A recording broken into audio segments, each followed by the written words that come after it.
오늘은 여호야다 제사장의 개혁, 여호야다 제사장의 개혁이라는 제목으로 말씀을 상고합니다. 여호야다라고 하는 이 제사장이 여호세바의 이제 남편인데, 여호세바는 앞에서 이제 죽었던 아하시아의 누나가 됩니다. 그래서 그 바람에 이제 어머니 그 아달랴라는 악한 여자가 그 아하시아까지 죽자 그냥 전 그 유다의 왕족들을 다 죽여요. 그리고 자기가 야심을 부려서 스스로 여왕이 됩니다. 그래서 유다 나라가 지금 1대부터 6대까지 이제 죽었는데 제7대에 이 아달랴가 스스로 여왕이 돼요. 그리고 6년을 이제 통치하다가 결국 여호야다라는 이 제사장 때문에 그는 죽게 되고, 여호야다는 이 요아스라는 이 어린 아기를 6년을 키워서 7살 때 이제 왕위에 올라가서, 그가 7살인데 어려서 뭘 알겠어요. 그러니까 여호야다가 뒤에서 다 이렇게 섭정을 해서 선왕을 만들고 나라를 개혁했다, 그 말이에요. 그러니까 한 가정, 여호세바와 그 남편 여호야다, 그들이 하나님 앞에서 정말 위대한 영적 혁명을 일으켰고, 또 하나님의 언약을 다시 있게 만들고, 그리고 나라를 개혁해서 아주 하나님 잘 믿는 정상적인 나라를 만들어 놨어요. 그러니까 우리가 이 역사를 보면 뭐 영웅들이 엄청나게 많지만 대부분 다 가짜 영웅이에요. 자기들을 위해서 뭔가 쿠데타를 일으켰는데 그게 성공을 하는 바람에 그냥 유명한 사람이 되고 뭐 세계사의 인물들로 남고 뭐 이렇게 하는데, 그런 게 진짜 영웅이 아니라 이런 부부가 진짜 영웅이에요. 그렇게 탁월한 사람들은 아닌데도 하나님의 그 진리를 그대로 믿고 그 편에서 자기들 목숨 걸고 위험한 일을 감수하고 해내니까 오히려 하나님이 이렇게 작은 그 부부를 통해서 모든 걸 개혁하게 만들거든요. 그러니까 뭐 인물이 뭐 탁월해서가 아니에요. 정말 중요한 건 하나님을 향한 고든 믿음, 그리고 그냥 죽더라도 하나님을 위해서 죽을 수 있는 그런 내적인 그런 강건함이 있으면 얼마든지 이렇게 쓰임 받고 세상도 변화시킬 수 있다 하는 것을 알게 해요. 자, 그래서 그 개혁 첫째가 뭐냐? 17절에 보면 하나님 앞에서 다시 언약을 맺었다 하는 겁니다. 유다 나라는 언약이 있어요. 야곱이 이제 12아들을 낳았잖아요. 그래서 하나님이 그 야곱에게 너는 이스라엘이다 그러면서 앞으로 그 이스라엘이 너의 자손들의 그 공동체 이름이다. 그래서 민족을 하나님 선민으로 만드셨잖아요. 근데 그 12사람 중에 한 사람만 바로 메시아 언약이 있는 거예요. 그런데 첫째 르우벤, 그 아버지의 침상을 더럽히고, 둘째 시므온, 셋째 레위가 또 이렇게 세겜에서 사람들을 함부로 죽여가지고 그들이 탈락되고, 넷째가 이제 그 장자권을 갖게 되는, 영적 장자권을 갖게 되는 거예요. 그래서 유다 자손 중에 다윗이 왕이 되니까 바로 메시아는 전 인류를 구원하는 그런 구세주며 왕으로 오신다 하는 그 예언이 이제 그 메시아 언약이란 말이에요. 그 정말로 예수님은 그 왕손 유다 지파 또 다윗의 왕손 중에 아주 핵심 왕손으로 예수님은 족보가 그렇게 돼 있단 말이에요. 그런데 이것이 깨질 뻔했잖아요. 왜냐하면 이렇게 중간에 악한 자들이 들어와서 북이스라엘과 이 전략적인 결혼을 통해서 이세벨의 악이 일로 들어와 있잖아요, 이미. 근데 또 예후를 통해서 싹쓸이를 하는 바람에 이렇게 이제 남유다는 아달랴를 제거함으로써 여호야다 부부가 놀라운 개혁을 했는데, 그 개혁의 제일 중요한 개혁이 뭐냐? 언약을 다시 맺었다는 거, 하나님 앞에. 그건 무슨 말이냐? 이제 다시 접붙이는 거예요. 떨어져 있었는데 하나님의 선민 그 백성이 떨어져 나갔다가 다시 붙었단 말이에요. 북이스라엘은 그걸 해주려고 하나님이 많이 여러 번 이렇게 노력을 하셨어도 그 사람들 안 돌아왔어요. 바알을 버리지 않고 처음 왕 여로보암의 그 애굽의 신을 버리지 않으니까 북이스라엘은 기회를 많이 줬어도 결코 언약으로 다시 맺어지질 않아서 멸망한 거예요. 근데 남유다는 이렇게 여호야다 부부를 통해서 이렇게 그 악을 끊어버리고 다시 유다에 내려온 그 언약, 선민 언약, 메시아 언약이 회복됐다는 거. 이게 중요한 거예요. 그러니까 저와 여러분들의 삶에 뭐가 제일 중요하냐? 하나님 우리에게 준 이 복음 언약이 제일 중요한 거예요. 복음 언약이 우리 안에서 살아있어야 그 사람이 구원받는 거고, 그 언약이 우리 자손으로 내려가야 그 자손들이 구원을 받는 거란 말이에요. 할렐루야. 이거보다 더 중요한 일이 어디 있어요? 아무리 뭐 잘 살고 뭐 높은 지위가 있었고 뭐 유명하고 뭐 어쩌고 저쩌고 해도 그거는 이 땅에서 그냥 있는 동안, 사는 동안 좀 누려보는 것뿐이에요. 근데 인생이 너무나 잠깐이잖아요. 그 끝에 가면은 그 모든 걸 누려본 솔로몬도 인생은 헛되고 헛되며 헛되고 헛되니 모든 것이 헛되도다, 그런 소리밖에 할 게 없어요. 근데 이 언약을 다시 맺으면 영원에 하나님이 주신 그 길로 우리가 다시 가게 되고 하나님과 다시 정상화된다는 게 중요하다, 그 말이에요. 그래서 여기 언약을 두 가지로 맺어요. 하나님과 이스라엘 백성, 유다 백성이 언약을 먼저 맺어요. 그 다음에 또 왕과 백성들이 또 함께 언약을 맺어요. 그래서 하나님 앞에서 우리가 하나님을 다시 온전하게 경외하겠습니다라고 하는 신앙 고백이 살아나야 되고, 또 이 나라는 영적 공동체잖아요. 영적 공동체의 그 시대는 왕을 통해서 나라의 질서를 잡았어요. 근데 이제 요아스가 정통한 그러한 피를 타고 난 사람이 왕이 되니까 어려서 여호야다가 뒤에서 섭정을 하면서 왕과 백성 사이에도 질서가 딱 세워졌단 말이에요. 하나님과의 언약, 또 왕과 백성의 언약. 이게 십자가의 원리예요. 하나님 사랑, 또 이웃 사랑.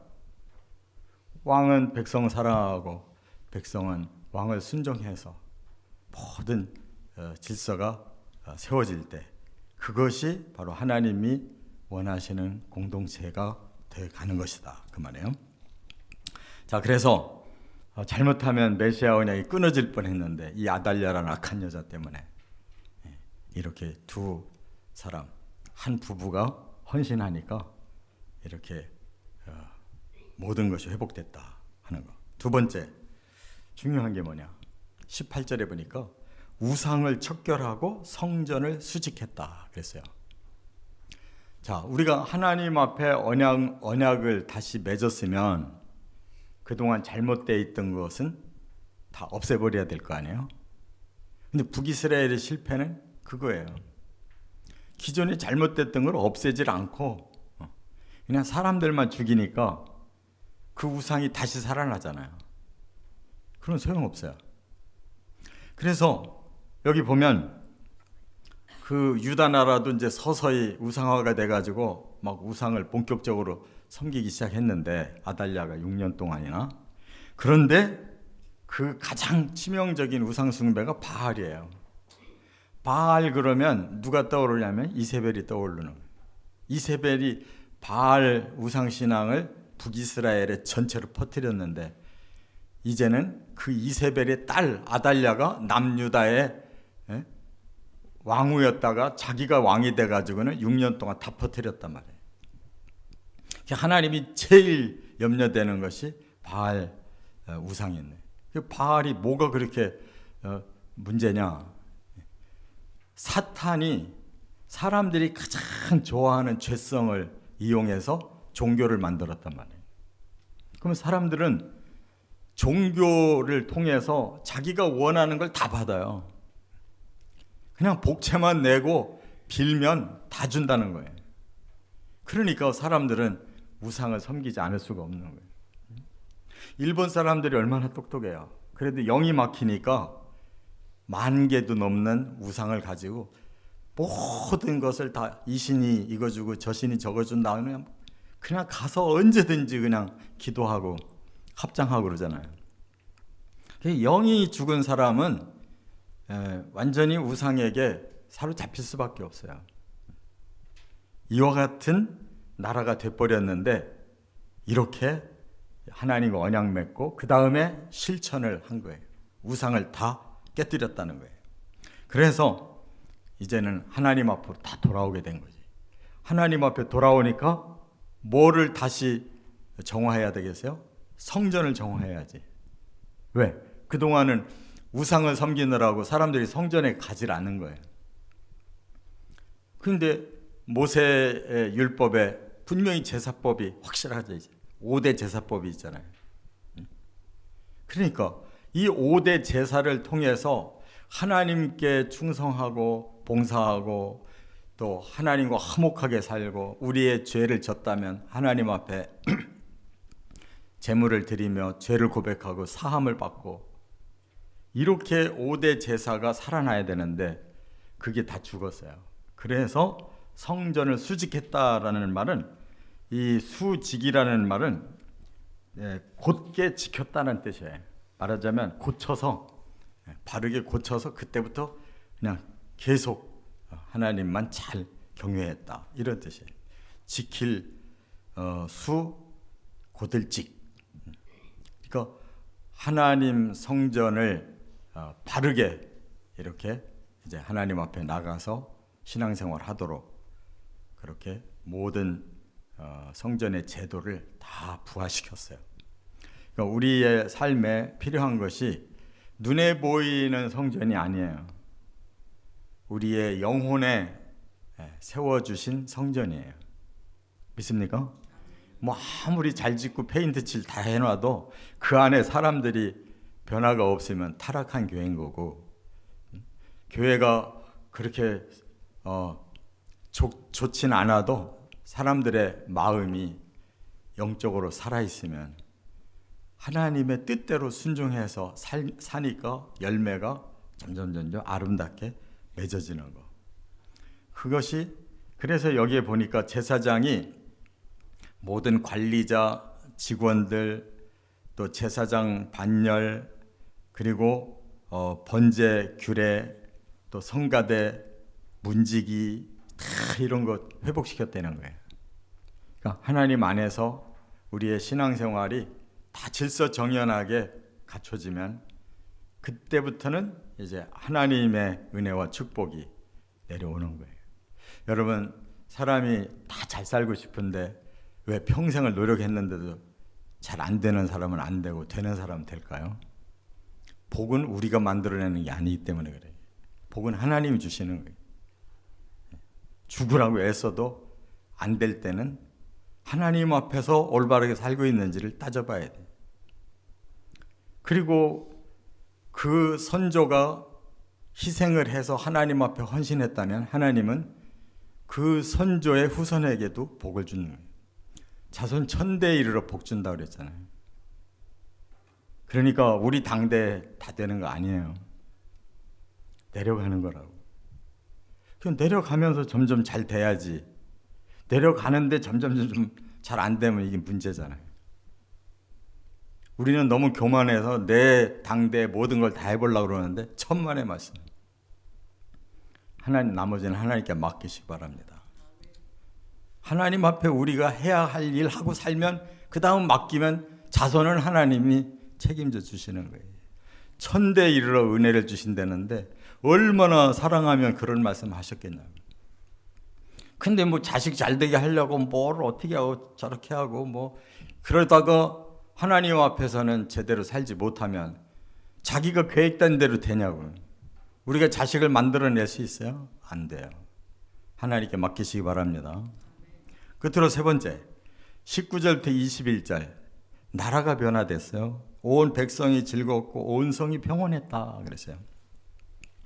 여기 20절에 온 백성이 즐거워하고 온 성이 평온하더라. 즐거움과 평온이라는 게 이게 진짜 복이에요. 마음이 즐거워야 되는 거예요.